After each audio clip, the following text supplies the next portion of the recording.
June 16 ഞായറാഴ്ച. മാർക്കോസ് 4:26 മുതൽ 34 വരെ വാക്യങ്ങൾ. 18-ാം നൂറ്റാണ്ടിലെ അമേരിക്കയുടെ പല ഭാഗങ്ങളിലും ആപ്പിൾ മരങ്ങൾ പരിചയപ്പെടുത്തിയ ഒരു അമേരിക്കൻ പൈനിയർ നഴ്സറിമാനായിരുന്നു ജോണി ആപ്പിൾ സീഡ്. ജീവിച്ചിരിക്കുമ്പോൾ തന്നെ അദ്ദേഹം ഒരു അമേരിക്കൻ ഇതിഹാസമായി മാറി.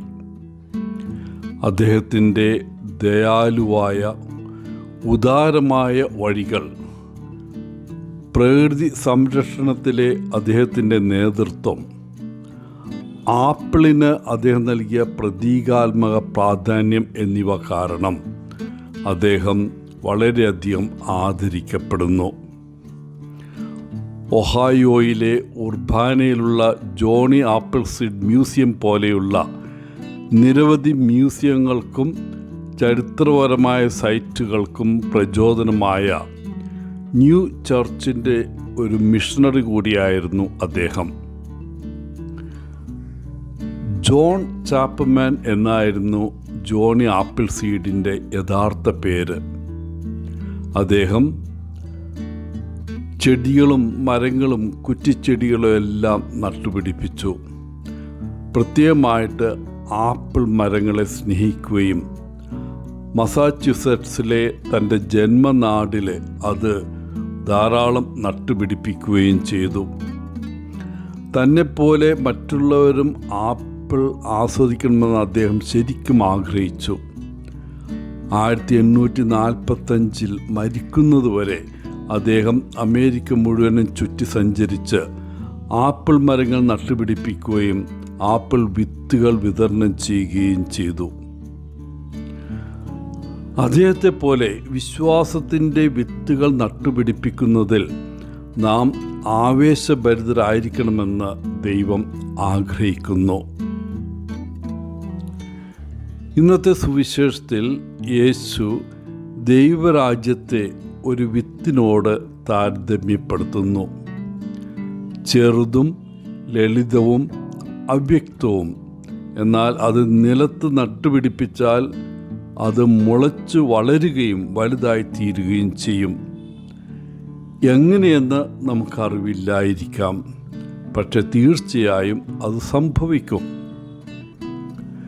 2000-ത്തിലധികം വർഷങ്ങൾക്ക് മുമ്പ് ഇസ്രായേലിൽ എവിടെയോ ഒരു അവ്യക്തമായ സ്ഥലത്ത് യേശു വിശ്വാസികളുടെ ഒരു ചെറിയ സമൂഹം ആരംഭിച്ചു.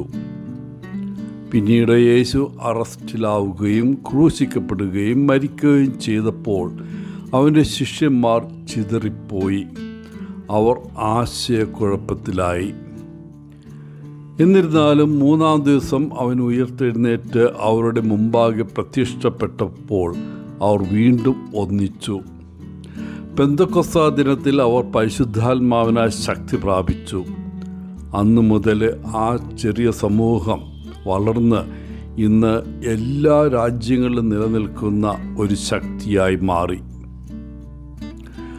വലിയ കാര്യങ്ങൾ ചെറിയ പൊതികളിലാണ് വരുന്നത് എന്ന ഒരു പഴഞ്ചൊല്ലിൻ്റെ ഉത്തമ ഉദാഹരണമാണ് കടുകുമണിയുടെ ഉപമ.